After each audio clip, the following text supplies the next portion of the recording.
The visual clarity. Yes, the visual that you're the one who drinks boring water. I know. And I've got a fun drink. I can't handle any other drink. Like, when it's sugar, it makes me go insane. When it's like coffee, it's even worse. Wow. It's like too much of a good thing. Yeah, I know. I guess I just need little doses. It's kind of hard to finagle this into a way that's into a way that's good. That's the one benefit of the Blue Yeti is you don't have to maneuver your way around set. Oh, hell yeah, sweet.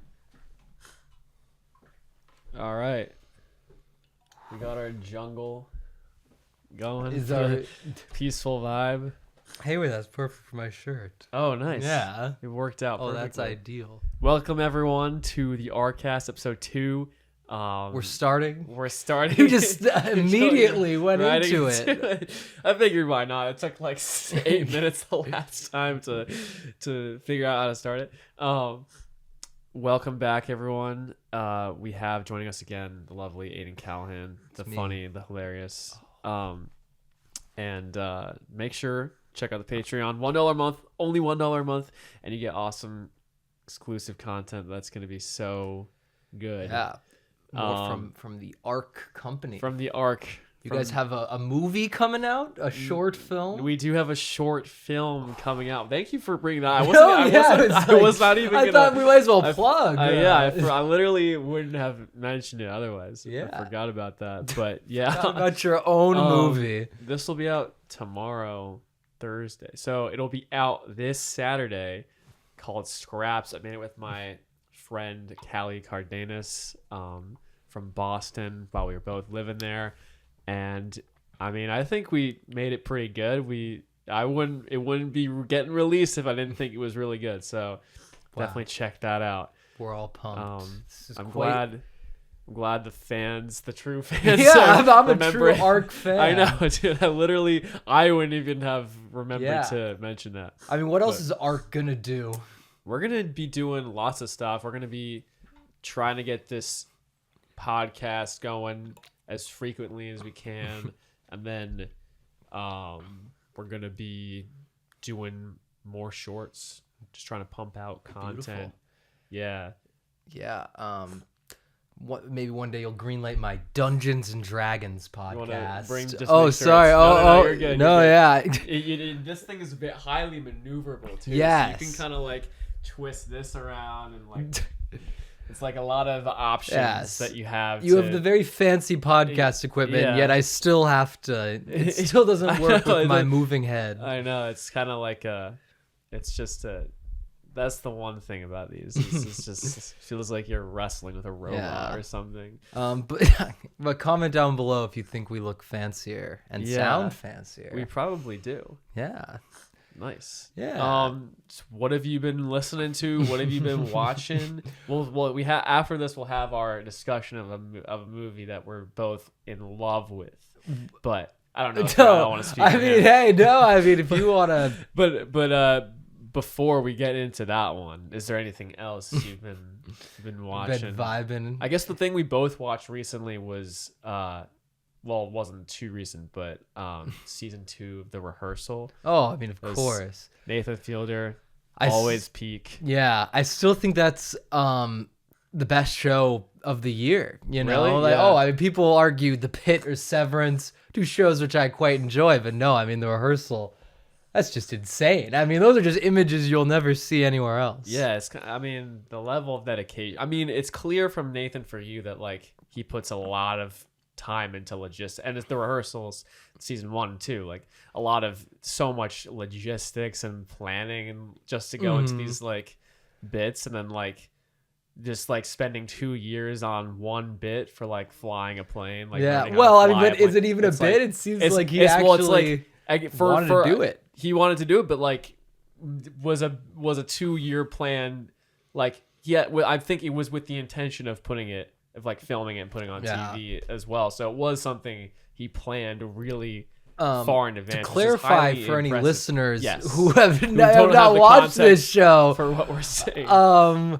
we should give like little like homework for every episode. Yeah, there'll be little homeworks yeah, in the description. But so Nathan Fielder became a commercial airline pilot for this new season, and the last episode is him, flying a plane with actors on it, but he still flew the plane.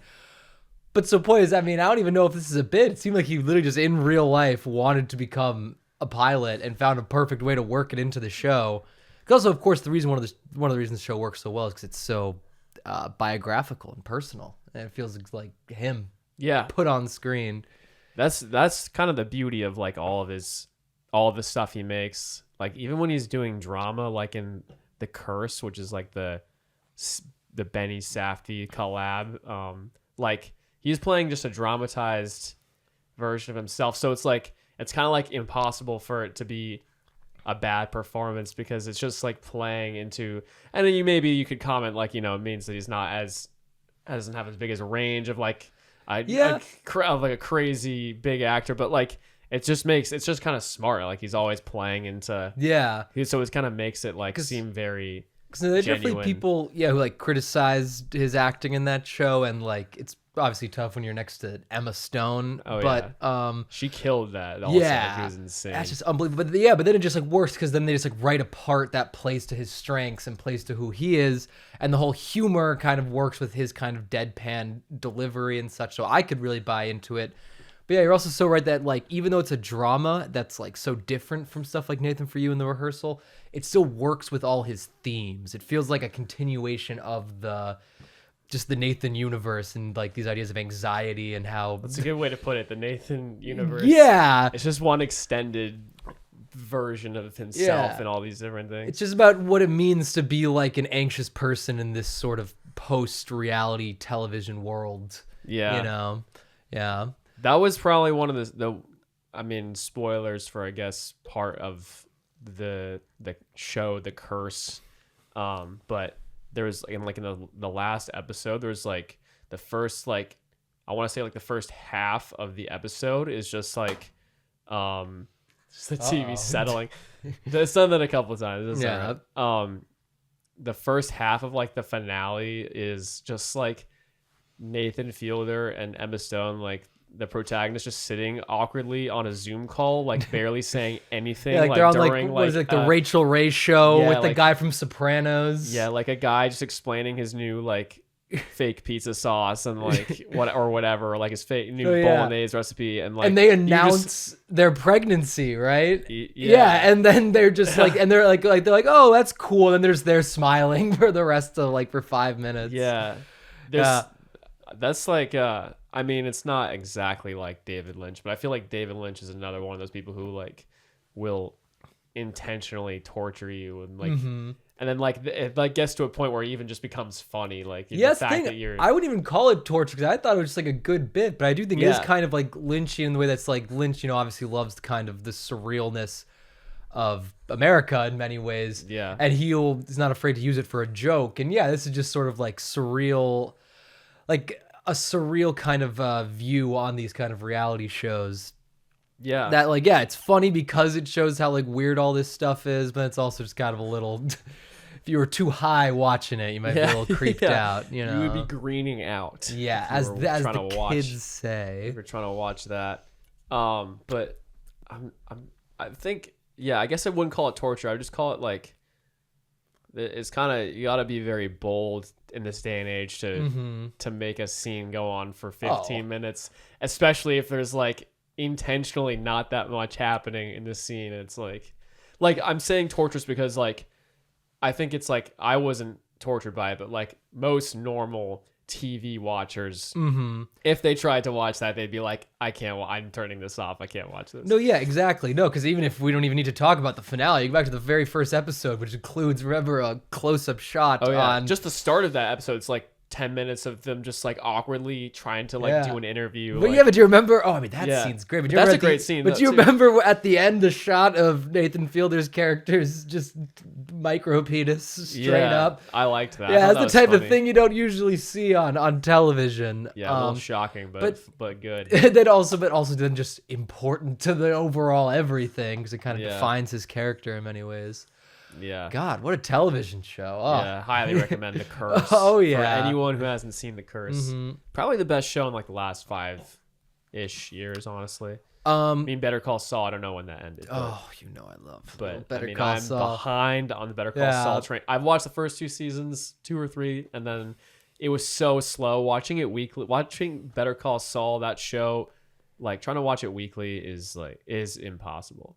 It was just like too like I mean even for someone who like is media literate or just like watches a lot of shows and then just trying to parse like weekly little slivers of information, it was like I couldn't do it. Yeah, I mean, I don't know. When I originally watched, I kind of crawled through it and took some breaks sometimes. But by the end, like it picks up. Or well, I wouldn't even say because like I had to call it a slow burn because it's like there is so much good stuff in those first few seasons as well. It's just not as much like it's not as much guns and violence and like everything coming together. Which is why I then also hate to say that's like season 6 is just so incredible and it all does come together so perfectly. But I don't know. I feel like those first few seasons are still good. Yeah. It's still a great time. I feel like when I was watching it, never really reached the heights of Breaking Bad, just because I feel like Breaking Bad to me seems like it feels like slow pace, but it's like it kind of tricks you into thinking it's slow pace, but it's not, like, because there's a lot of stuff developing at the same time, so it's like there's not a ton of Better Call Saul is like, I feel like he really made it a point of like of letting the audience like really trying to figure out what's going on versus like Breaking Bad. There's not really as much mystery or like trying to figure out stuff. It's kind of just like going from one thing to the next and setting up threads and then like I wouldn't a constant. I wouldn't say it's like figuring out with Better Call Saul. I'd more call just like more stuff to like chew on. Yeah, that's what I mean. It's more kind of like, and I think it's like for better for worse. But I feel like I would call Breaking Bad like more exciting, fun. Yeah, it's like a fun hang.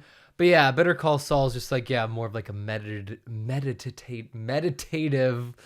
like I kind of feel like they perfectly complement each other. Where it's like Breaking Bad can be a little bit more bombastic, but I also feel like sometimes it can feel a tad bit less considered, perhaps. And then like less mature, or what do you mean? Yeah, I would say less mature. Maybe just a tiny bit less mature. Looking at it. Just making sure. Okay. No, I think was giving you guff last time.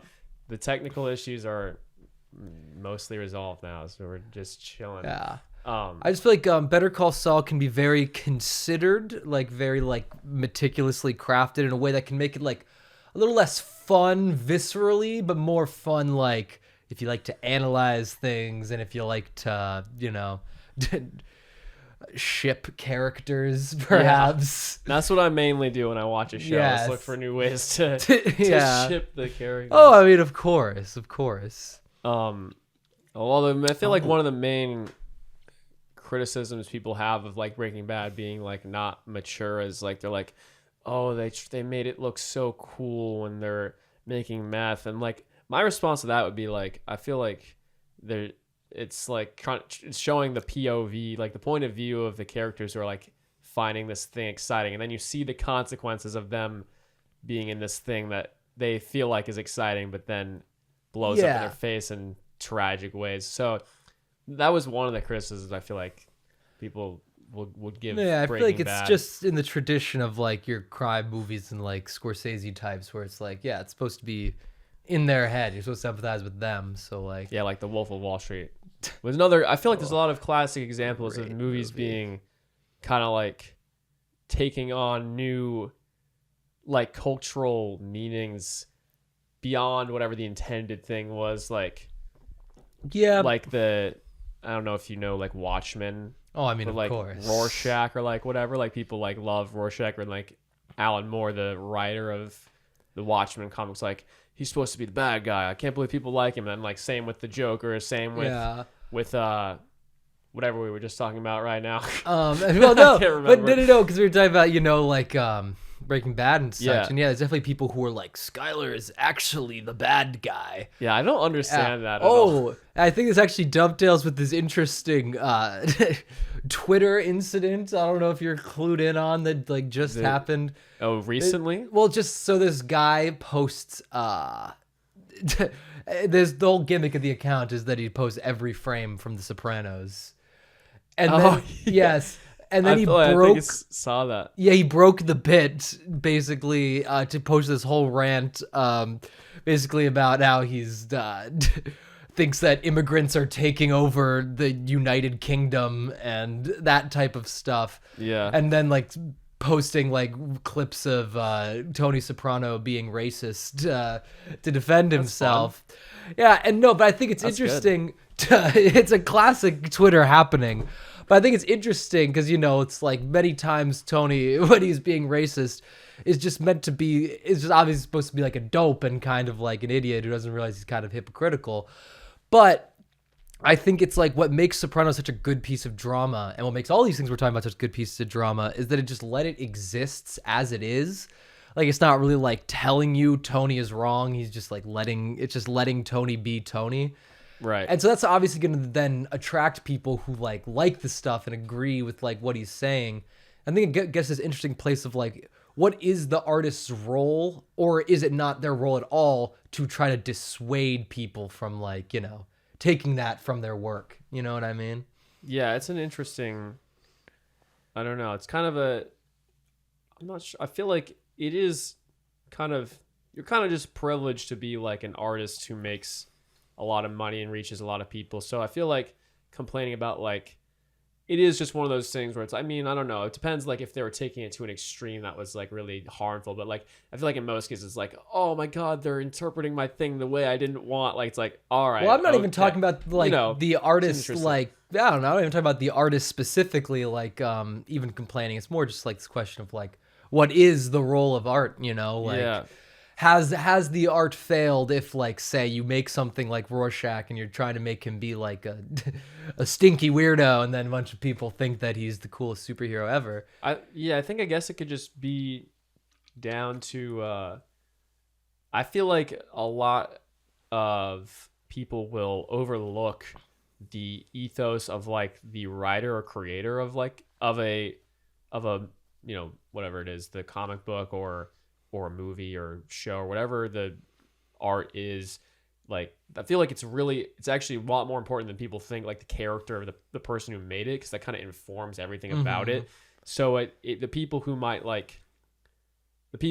might think that Alan Moore is like an idiot or like he has stupid political views or whatever, and then like who like Rorschach for whatever XYZ reason, like that to me would make sense. Like same way like a person who maybe, I don't know, disagrees with the moral character of, like, I don't know, Zack Snyder. I don't really know what Zack Snyder's morals are, but like, I think it makes sense that people will take will enjoy certain things about an artist's creation, but not really mesh with other parts of it. So yeah. I don't know. It's interesting. No, exactly. Yeah. Cause like we're kind of circling around like, this idea of like death of the artist, and if you really can separate like the art from the artist, not just even in the sense of like, like, oh, this person did a bad thing so I can't engage, like more in the sense of like, if you're actually analyzing and coming down to it, can like a great artist really make something that like feels totally divorced from who they are,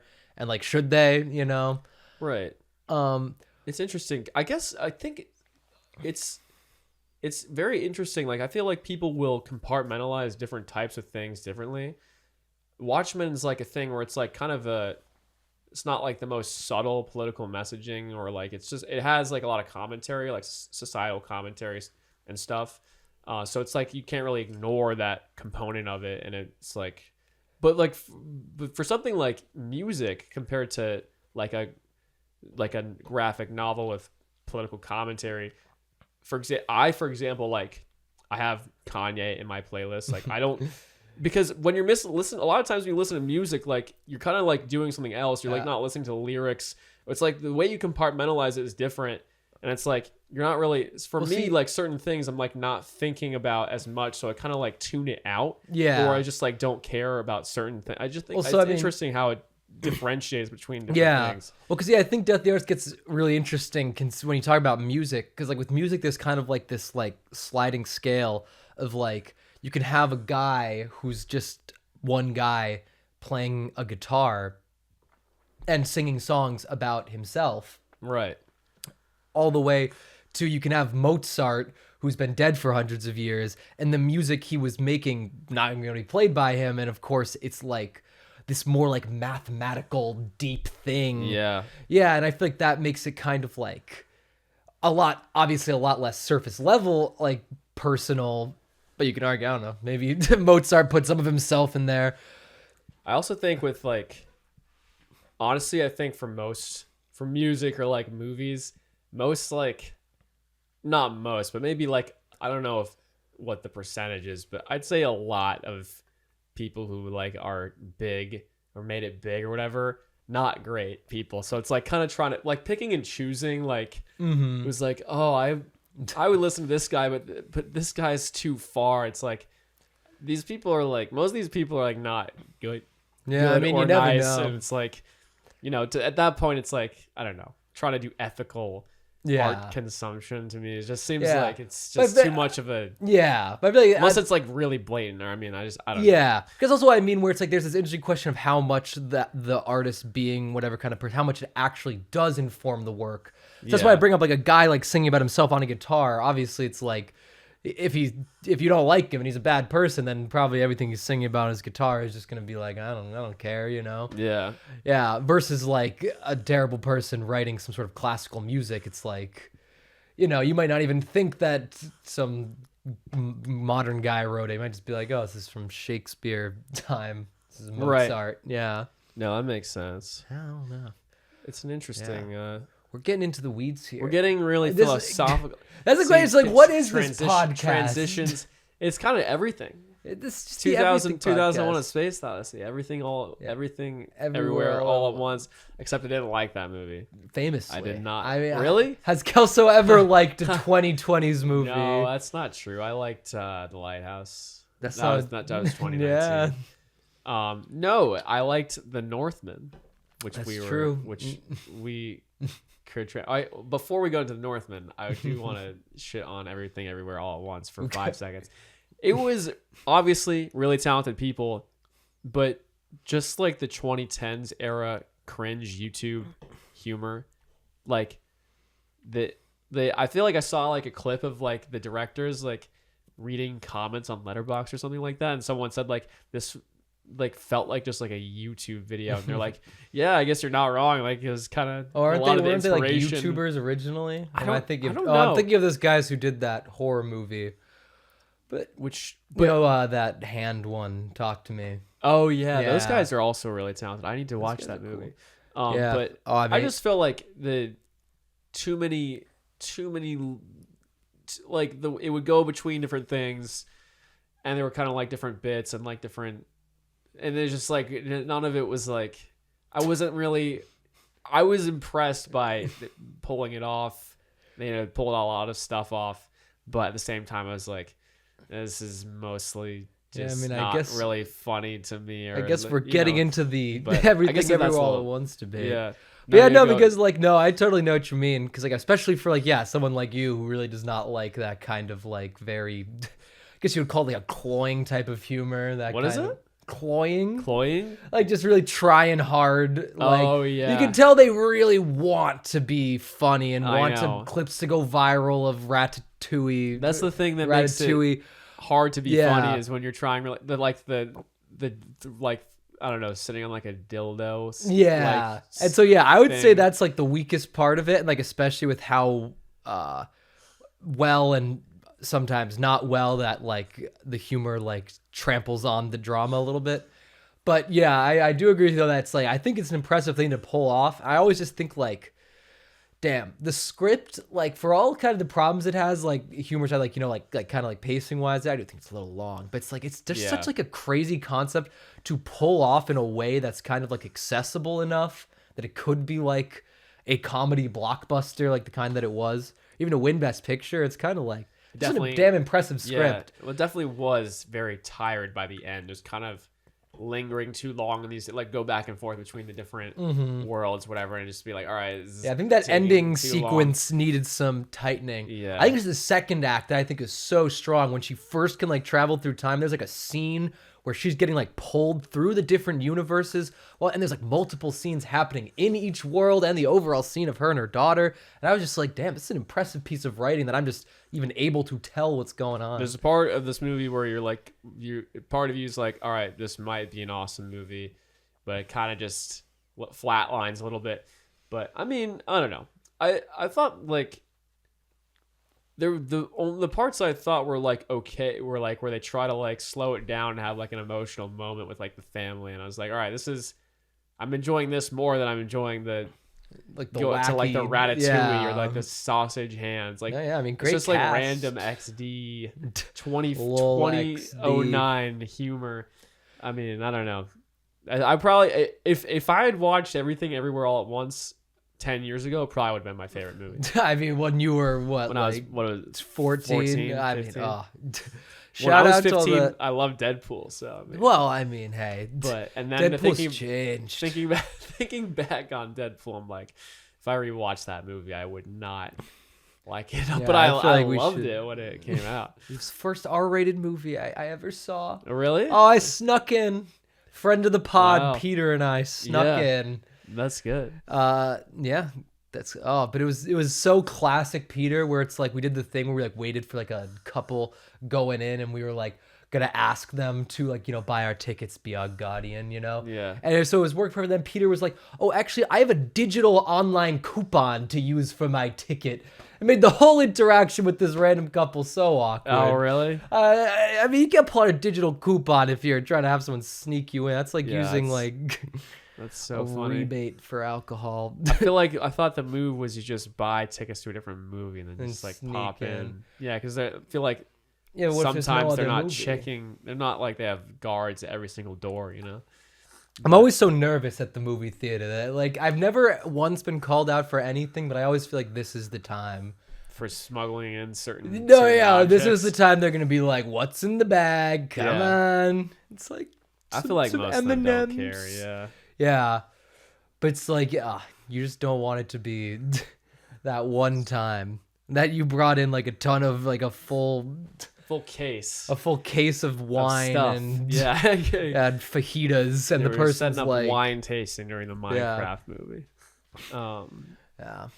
But the movie that is on my brain and hopefully Aidan's brain a lot is it's kind of somewhat of an obsession. An obsession? I've seen it literally, not exaggerating, like 8 to 10 times. God damn. Like sometime in that. Because I saw this movie, The Northman, 2022. Same person who directed The Lighthouse, Robert Eggers, and who also directed the new Nosferatu remake. And The Witch from like 10 years ago. Talented guy. But this one... I don't think it's better than The Lighthouse, but it probably is my like emotionally my favorite one. It's just like a very nice Viking action movie, but more of just like a nice adventure film too. It kind of just like touches on everything you would possibly want for that type of movie, like the sense of adventure, the violence, like, you know.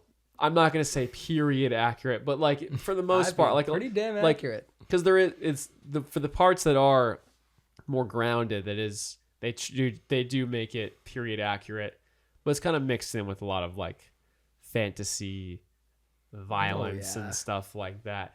But it's beeping. There we go.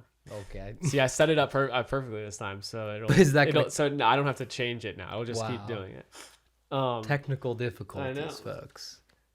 No, it's Solomon thing. Well, yeah, but I don't want to say too much about the Northman before again. I was awaiting Aidan's Letterboxd review of the Northman, and it never came. So I feel like I need to know. I know his true. You should plug my Letterboxd in the comments. Yeah, or in the box below. I've been on a hiatus, I'll guys. You can't blame me. Big review writing hiatus, but. I mean, first of all, I'm very glad you're such a fan of the Northman, because usually you're such a hater, and I've never seen a movie inspire such love. So good. No, because I mean, I'm a Northman fan, but like I feel like I may disappoint you in the sense that, first of all, it's been a while, so I don't remember everything. I remember it all. I remember every single part. Everything. So I can refresh. You can remind me. But yeah, I mean, I just also found that like part of what I thought was so good about the movie is that like. I don't even have that much to say about it. Excuse me. Oh my gosh, this Trader Joe's ginger beer. It's doing the trick. Oh, it's doing the trick. So it's just like, I mean, you're delivering such a really good, just like Viking movie. It's got everything you'd want out of a film. Like if you heard Viking movie, everything you'd think you'd want, it's there. You got the magic. Yeah. You got the fights. You got crazy shit. You got Willem Dafoe. I mean... And yeah, then it's just all told through this like pretty like overall like simple like revenge tale, but it's like decades spanning. Oh, I mean it's just epic, and it's a fun watch. Yeah. I'll pull up some visual. Oh, some visuals for the audience. Yeah. Because I mean I don't want to sound like want to not give it a fair chance. Like I'm sure if I sat down and analyzed, I'd have some thoughts on themes and such, but I just think the strength of it is that it's just like it's visceral. It doesn't feel like you need to think about it. It feels like you need to feel it. No, it's yeah. And no, I feel a very similar way to like The Lighthouse. I think that's different because that one's very like self-evidently like you'd want to write like a whole research paper on that. You'd want to go into the themes and the weird random images that like don't connect to anything else. But I still felt like when I watched that one, I was like, I don't even feel like I need to think about this or analyze it because it just feels like a crazy, trippy movie. Like it feels like a really fun, trippy time, and that's really kind of all you need. Not LinkedIn. No. Oh God. Oh God. Yeah. And like also even Nosferatu to a certain extent, which I really liked a lot, and like could be my favorite Eggers. And I thought that was just like a really great horror movie that really spooked a whole audience while also looking beautiful, and it felt like the old-timey Nosferatu. I feel like Eggers makes movies that like you feel.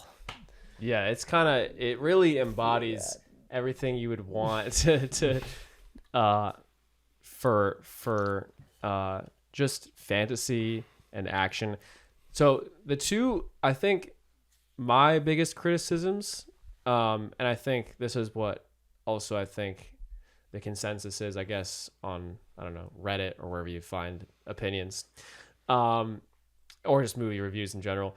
But one of the things that is a criticism is the action choreography is like a little stilted, like they kind of try to make it so it's like, I guess the physicality of it matches like he's kind of like a hulking figure.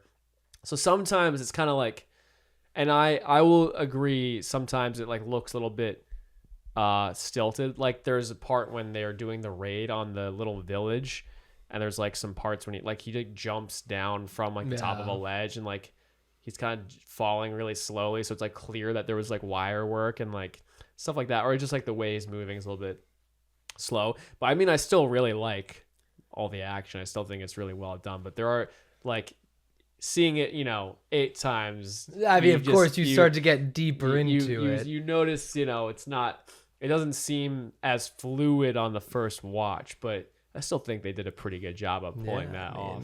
I don't know if you had noticed anything. No, I didn't even. That. Yeah, but because I mean, I wouldn't even. I don't even have too many outward complaints about the film like that. Yeah, I wouldn't say. Besides, I mean, like. Yeah, I'm not really an expert on action. I just kind of assumed any way that he moved, This guy can move. Well, one thing that the handsome man they do that kind of like helps with the action, it's like a lot of scenes will be like shot in a really stylized way, so they'll kind of like make up for like it. You'll think that you're like it's almost like an action scene, but not really. Like when he stabs the son, and like it kind of like there's really crazy whip pans when he's like stabbing the son through the bed, or they'll just do like really simple camera work, but they'll just make it like really violent or something, so it's like kind of like shocking. Like they'll always find a unique way to like make each thing like unique. And also probably my favorite part is for the action is like when he comes back to the little village on the mountain after like escaping, and then he's at night, and then like you don't really see him, you just see him as a silhouette in the background. I don't know if you remember that, but he's like prancing around, just like, and then like slides his sword into the guy's face really slowly, like it's butter. Yeah, a lot of like beautiful. interesting, shocking, impactful stuff like that. But that's the thing, and like Eggers is so good at like doing this stuff that feels kind of like visceral and grounded, and like not too like over the top, while also making it very over the top. And like there certainly are moments in this that are very over the top, but he's also, you know, famous for his care about details and accuracy and like all that kind of stuff. And you can really feel it, you know, it really feels like this is probably what Vikings looked like even as they're doing crazy magic shit. That's the thing I honestly think is most impressive about the movie is it's the most over the top. That's probably the best way you could describe it, is just over the top.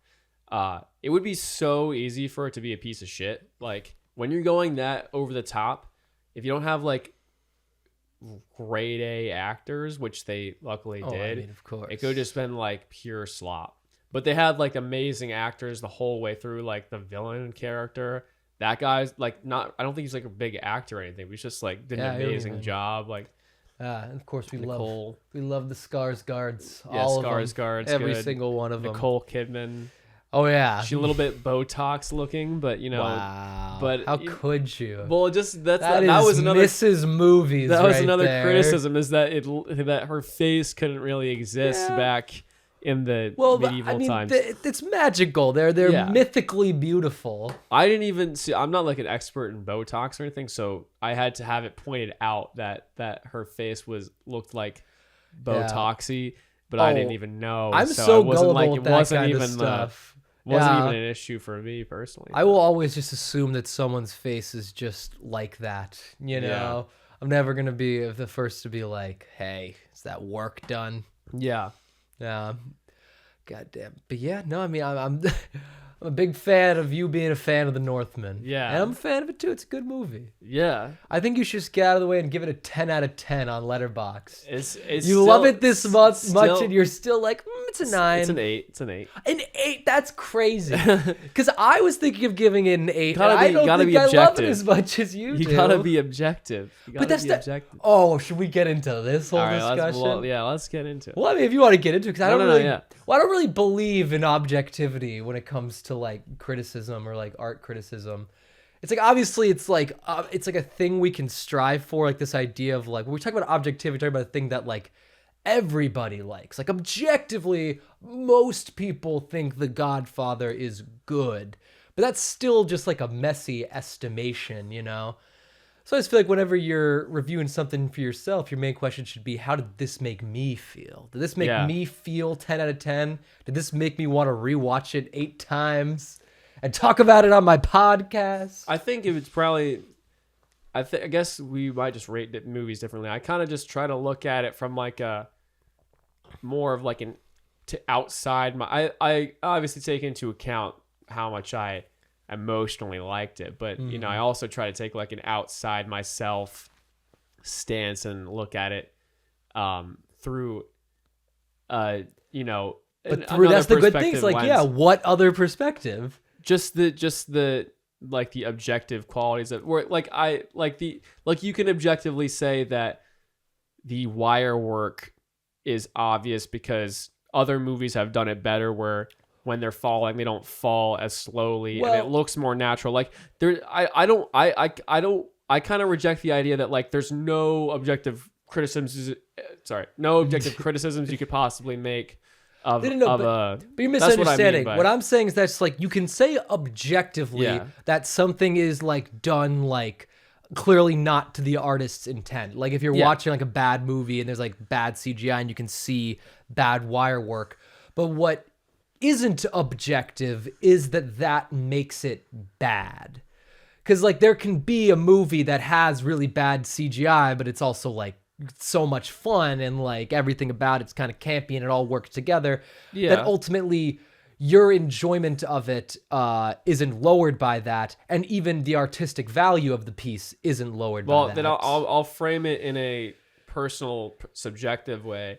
Noticing like a thing that's like an objective quality, like wire work, does definitely, I'd say, slightly take me out of the immersion. So so there's stuff like that. I think the main thing that maybe I give it a 9, but like I feel like 8 is pretty reasonable. Yeah, I think the main thing is just like I don't really see it. I mean, this is gonna sound like the most pretentious thing of all time.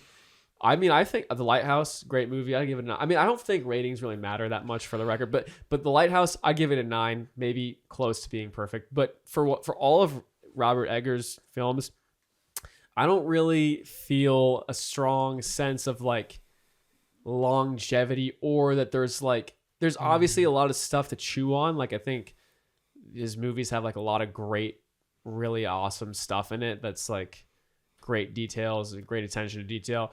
But at the same time, like for the movie like The Northman, like I would put it in like the same category as like a Gladiator. I mean, I think it's way better than Gladiator. That's a controversial take. No, I would agree. But that's like I view it in that sort of way where that movie, those types of movies, there's not like a ton of like stuff to chew on in the long run. Like there's like there's a lot of great stuff, but like if you're comparing it to something like, I don't know, like Doctor Strangelove or like like a 10 out, like it's just like a 10 I just rewatched that. Yeah. Talk about a 10 out of 10. Like a 10 out of 10 where there's infinite stuff. Like, I don't know, something like, what else? Uncut Gems is I mean, some people, I don't think many people would rate it a 10 out of 10, but I would rate it a 10 out of 10 because I think the only flaw I've noticed with that movie is that like sometimes the car models aren't period accurate. But I would not even call that a flaw. But see, this is exactly what I'm talking about. Where it's like, yeah, we can kind of move away from like the numbers because like, yeah, that kind of like can be a little like arbitrary and like personally like up to you. Well, because I'm just saying it's like, I think in general we're just talking about like what it means to criticize something and why, and what should make something be considered like a perfect movie, whether to you or like in general. Because I don't know, I feel like it's like, for me personally, I feel like calling something a perfect movie, I think I like to be a little easier with it, a little looser with it, just to kind of have a more optimistic viewpoint. And also just because like in general, I do agree with you that perhaps you could say a perfect piece of art should be one that like lasts forever.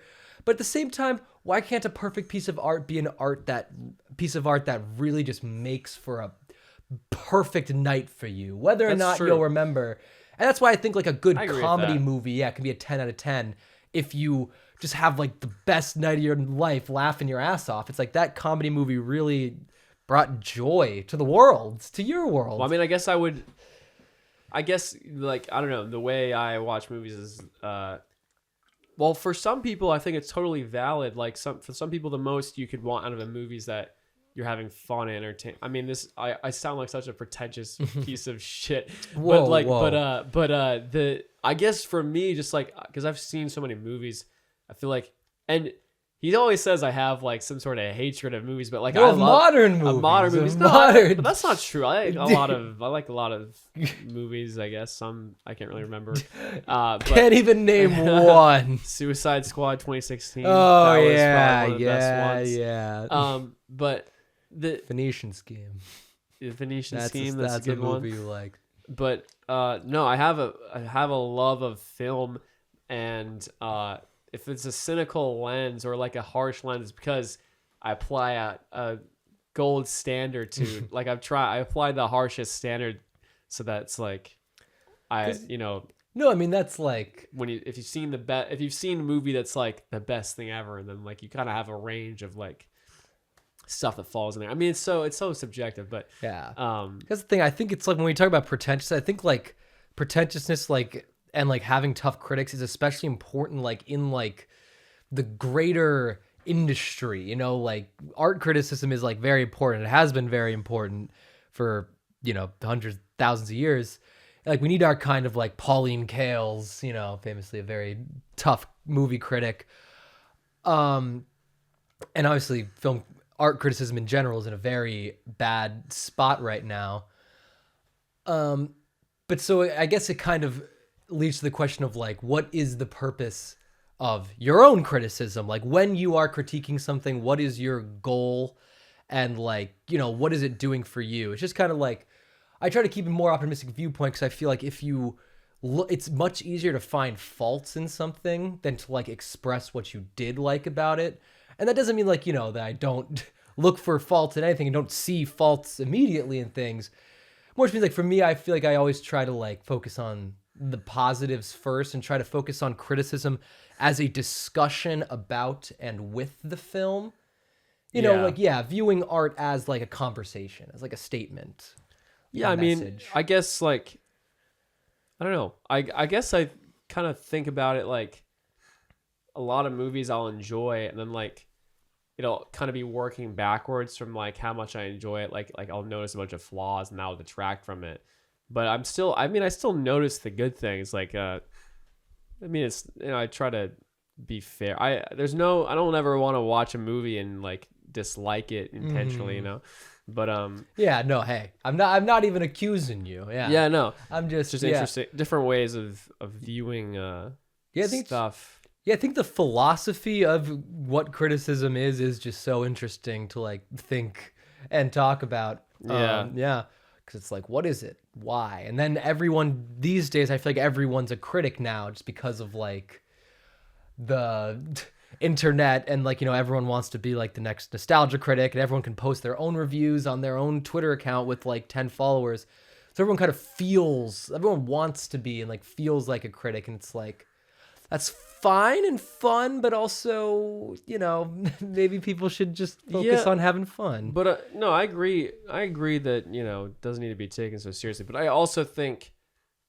especially like if you think about it from like the perspective of like maybe the people who made these movies who aren't sensitive to criticism and want to have like, I feel like if you told the Safdies, that there was in the corner of the shot there was a car that wasn't supposed to be there, that could have just been something they didn't notice. Also, I think there was like a thing with like the movie describes like a basketball game as like it was like the quarterfinals, but it was actually like the semifinals or something like that. So there's like, I feel like that where it's like objective flaws, like objective things that like either they missed or like didn't have time to do. Like I feel like in terms of like the people who are receiving the criticism, at least for me, I would want to know, like, even if it's a minor detail, like I would want to know like what sort of things, like, oh, I should have researched that more. Oh, I should have there's a kind of an infinite void. And then there's obviously some things hold more weight than others. Like they make such fantastic films that doesn't really matter. You're kind of, no one would really notice. No, maybe only a couple people notice, but like, I think it's interesting because different people can have different points of view that make them notice certain things. Like a car person would notice that. A normal person wouldn't.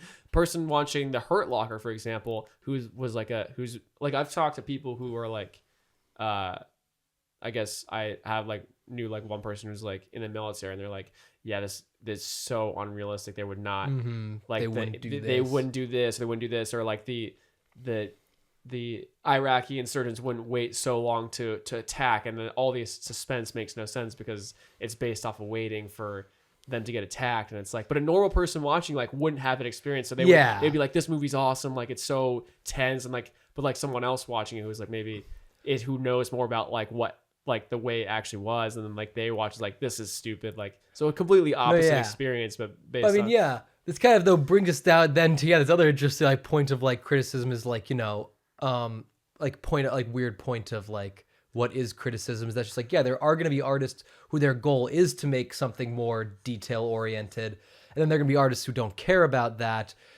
and like don't care about continuity, like like Scorsese and like his editor, they'll famously just like occasionally just like cut 2 shots together that have an error, like someone's hand isn't where it was, but they'll just be like, well, that was the best take, those were the 2 best takes, so those are the ones we used.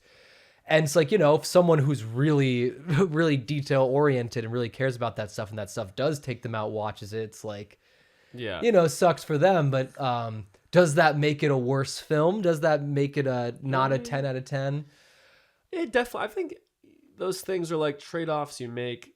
I don't know, I guess unless you're like David Fincher, who's like a total perfectionist and like CGI's every single shot to be like literally just any shot, he'll just use CGI to make better. Or one of the coolest things that I learned that he does is he will like use the best like there's like multiple actors in like maybe there's like multiple actors inside one shot. He will composite their different actors from the best takes of each one. That's crazy. Which is or like so like just choosing which takes you like of each person and then finding a way to like digitally make them work together in the same shot. So crazy shit like that. But I mean, I guess that you could say that's like a little bit over the top, but also it's kind of a level of dedication to ensuring that like everything is like in that you're seeing is like the way it's meant to be. So I think you could make an argument that like that there are ways in which you could, if you wanted to. I think it's unrealistic to ask for like a totally perfect movie. It's like I feel like very few people are even capable of doing that. But there are ways in which if you know that there's a problem, there's ways to solve it. Maybe you don't have the money to do it or whatever, but there are ways to try and fix certain things if you're so inclined. Or sometimes I guess if you're Martin Scorsese, you don't care about continuity. I mean that's fine. Because it's also a thing where it's like with Fincher, it's like there's an argument to be made where it's like, but like does that really help, and does that kind of remove a certain like looseness and like because sometimes the frills, sometimes the extra stuff is what like makes a movie like work and kind of like have that feeling. It's like obviously Fincher really likes these movies that feel very like meticulous and like detail oriented, and the characters will be. But then like I want to say it was like in Mindhunter, one of the seasons, it's like it was for like one shot. He like CGI'd the entire, it was like in front of a building. Yeah. Like he CGI'd like the entire foliage because it didn't look like how it did in the, in the 60s or whatever. It's like, it feels like at a certain point, it feels like a waste of resources, like bad use of resources. If you're just going, it's like, who's going to notice that? Like, who would care? It's like, fine, he can do whatever he wants. It's like Eggers is like, the same way with like how detail oriented he'd get. And that gives it its own feel. But yeah, I just think it's dangerous to think that just because something is like perfect, that means it's good. Yeah, I mean, well, not that it makes it inherently good, but like, I think a big part of making something good is trying to remove flaws. Like if you know of a flaw that exists and you know that you could fix it if you wanted to, like I think there's something to be said about like putting in the effort to like. But I think this is like this conversation has become like a cycle where we're just like where it's like, but what is a flaw? Who gets to decide what's a flaw? What if a objective flaw objectively makes it better? You're getting into psycho territory. Hey, we're all great movie. That is a good movie. Should we free our audience from Movie Zone? Yeah, we can free them from movies. Thank you guys for watching. I'll be sure to plug the Blobcast, which is a podcast from Xavier University. Yeah, Xavier University. I've actually listened to a couple episodes. It's more of a thing to watch. And start on season 2, unless you want the full plot. Okay, we'll plug the Blobcast, and we'll plug his letterbox if you want to see if you want to read some pithy, reviews. witty reviews of films as well. Perhaps not pithy, because doesn't that mean a little too long. Yeah, they're a little long. They can be a little lengthy. I'm working on it. But hey, for sure. But always thanks for more tuning Aidan in, guys, content, and make sure to check out the Patreon $1 a month for the extra content. And the movie short film out Friday. The short film Scraps out on Saturday I got at 2 p.m. That's specific. Oh, don't lock yourself in. No, it's locked in. It's already locked in. Okay, 2 p.m. Anyway, yeah. thank you guys. But no, thank you guys for watching.